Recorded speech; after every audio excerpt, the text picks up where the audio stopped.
Ciertamente el texto bíblico de este domingo es una invitación a la confianza en Dios, más que nada, ¿no? ¿De qué manera? Y la primera lectura nos pone bien claro que Dios, o los sentimientos de Dios para con nosotros. Si a veces los sentimientos humanos son falibles, fallan, no así el pensamiento de Dios, o los sentimientos de Dios, ¿no? Dios no es solamente sabiduría, sino es la expresión bien perfecta de lo que significa el amor. Es decir, sé que existen padres que se esmeran por dar lo mejor a sus hijos, pero cometen el error de justamente de tratar de evitar todo lo malo, de presentarle un mundo fácil, y después la realidad no es como se la pintaron, ¿no? Sin embargo, Dios es el Padre no paternalista, es el Padre que entiende desde lo paternal lo que significa el crecimiento, la necesidad del crecimiento de cada uno de nosotros. ¿Por qué me permite Dios?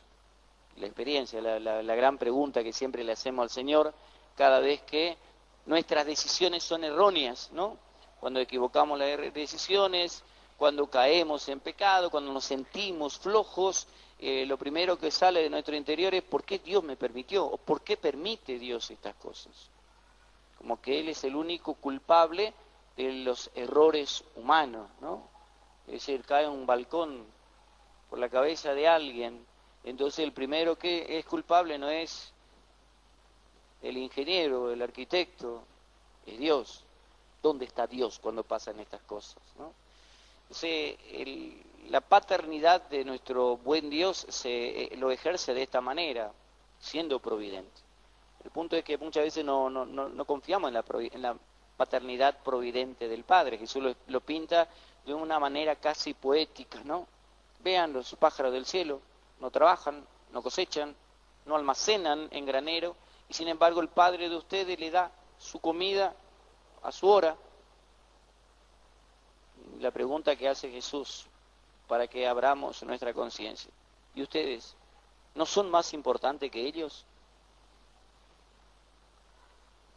Nos hace otra aclaración, ya que también la moda o el modo de vestirse de la realidad que nos toca muchas veces es un disfraz de la apariencia, del aparentar tener, del ser, y en realidad Dios nos invita a creer en su providencia. Los lirios del campo, que hoy están y mañana se echan a perder o se tiene que quemar porque hay que podar, sin embargo, Dios lo viste de unos colores esplendorosos. Ni siquiera Salomón, en el esplendor de su gloria, de su riqueza, se vistió como un solo de esos lirios, dice Jesús. ¿Y quién lo vistió o quién hace esas cosas? Y el Padre que está en el cielo. Entonces, es más importante la vida que la comida. Es más importante el cuerpo que el vestido. ¿De qué manera debemos confiar en Dios? Y era un Dios que es paternal, no paternalista.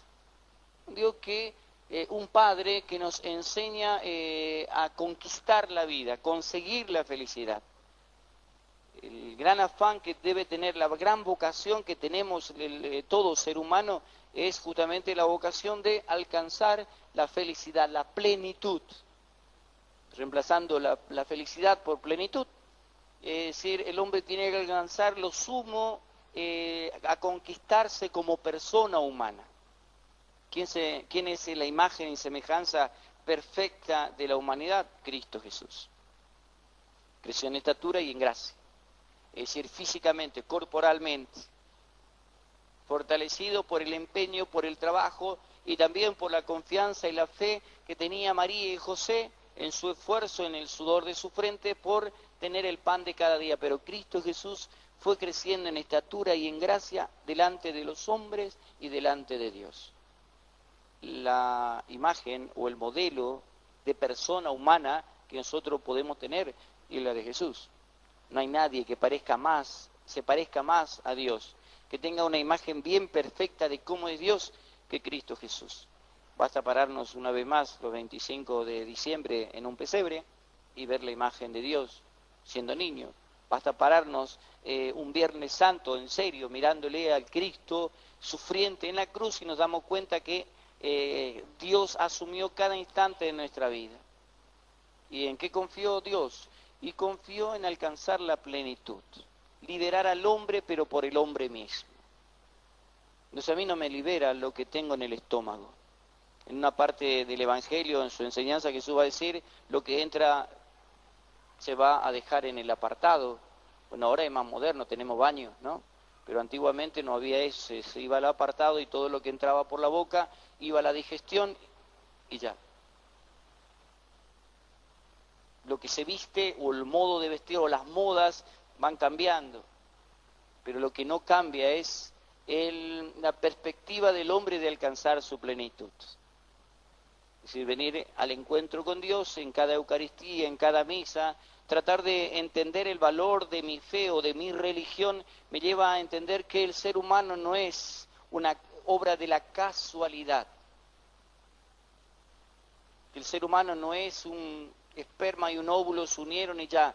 El ser humano es un proyecto de Dios. El ser humano está llamado a alcanzar y a conquistar el reino de los cielos. Por eso es que Jesús decía, no se inquiete por esas cosas. Busquen primero el reino de los cielos, que lo demás, esa cosa se da por añadidura. En otro momento diría, en otra parte del Evangelio diría, el 100 por 1 en esta vida, añadidura, y de yapa la vida eterna. El ser humano no está para llenar la panza o llenar los placares de modas. El ser humano está para planificarse. Se planifica justamente en su manera de ser, en su orientación en la vida, en la búsqueda continua de superarse, y aunque el pecado muchas veces sea un elemento que impida al hombre alcanzar su plenitud, el pecado lo único que tiene que ser para cada uno de nosotros es un desafío. El gran afán de nuestra vida es tratar de superar día a día o renunciar día a día a nuestros pecados en busca de alcanzar la plenitud en Dios. Y es que San Pablo nos dejaría en su escrito, en su carta. El único que me tiene que juzgar es Dios. Y aunque a veces yo tenga, dice Pablo, que yo no me juzgue, no porque no tenga problema de conciencia, sino porque sé que el juicio de Dios es veraz, es justo. Él no teme los juicios ni los prejuicios de los seres humanos. ¿Para qué sirven eso? Y simplemente para cambiar. Los prejuicios, los juicios condenatorios o las discriminaciones o marginalidades que el hombre hace con su manera de pensar y de decir o de tratar a su hermano, para lo único que sirve es que el ser humano se fortalezca en su vocación de ser feliz. Y ahí también es una tentación, porque según Jesús yo tengo que amar no solamente a aquel que me cae bien, sino también a aquel que se declara mi enemigo. Y el hombre debe aprender a ser feliz también aceptando a aquel que le persigue, que le calumnia, rezando por él.